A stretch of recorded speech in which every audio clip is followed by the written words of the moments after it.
અને મારા વહાલા મિત્રો, આજે 26મી જાન્યુઆરી આપણા દેશની ગૌરવશાળી પ્રજાસત્તાક દિવસ છે। આ અવસરે મને ભારતની એક એવી દીકરી વિશે બોલવા તક મળી છે જેના નામે માત્રથી દુશ્મનોના હૃદય પણ ધ્રુજી ઉઠતા હતા। ઝાંસી રાણી લક્ષ્મીબાઈ। સ્પીચની શરૂઆત એક શાયરીથી કરવા માંગી। ખૂબ નડી મર્દાની વહંતો ઝાંસીવાની રાણીથી, ખૂબ નડી મર્દાની વહંતો ઝાંસીવાની રાણીથી। માતૃભૂમિ કી રક્ષા ખાतिर જેણે કુરબાની આપી હતી, માતૃભૂમિ કી રક્ષા ખાतिर જેણે કુરબાની આપી હતી। અંગ્રેજો પણ થથરી ઉઠ્યા જોઈ તેની ધાર, અંગ્રેજો પણ થથરી ઉઠ્યા જોઈ તેની ધાર। ભારતની આ દીકરી હતી, ભારતની આ દીકરી હતી, સૌ નારીઓની શાન, સૌ નારીઓની શાન।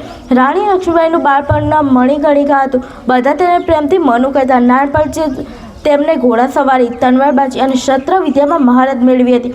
જ્યારે અંગ્રેજોએ ઝાંસી હડપવાની કોશિશ કરી ત્યારે આ વીરાંગનાએ ગર્જના કરી હતી કે હું મારી ઝાંસી નહીં આપું। તેણે સાબિત કરી દીધું કે નારી અબળ નથી પણ એક શક્તિનું સ્વરૂપ છે।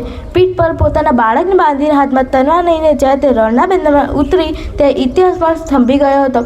1857ના સ્વાતંત્ર્ય સમારંભમાં તેનું બલિદાન સુવર્ણ અક્ષરે લખાયેલું છે। પરિચય મિત્રો, આજે રાણી લક્ષ્મીબાઈ આપણા વચ્ચે નથી પણ તેમના સંસ્કારો અને બહાદુરી દરેક ભારતીય નારીમાં જીવંત જ છે। ચાલો આજે આપણે પ્રતિજ્ઞા લઈએ કે આપણે પણ આપણી દેશની રક્ષા માટે હંમેશા તૈયાર રહીશું। જતાં બસ હું એટલું કહીશ કે વીરતાની એ મૂરત હતી, વીરતાની એ મૂરત હતું, ભારતનું એ અભિમાન હતું, ભારતનું એ અભિમાન હતું। ઝાંસી રાણી સાચે જાઓ, ઝાંસી રાણી સાચે જાઓ, દેશની શાન હતી, દેશની શાન હતી। બસ હસ્તું।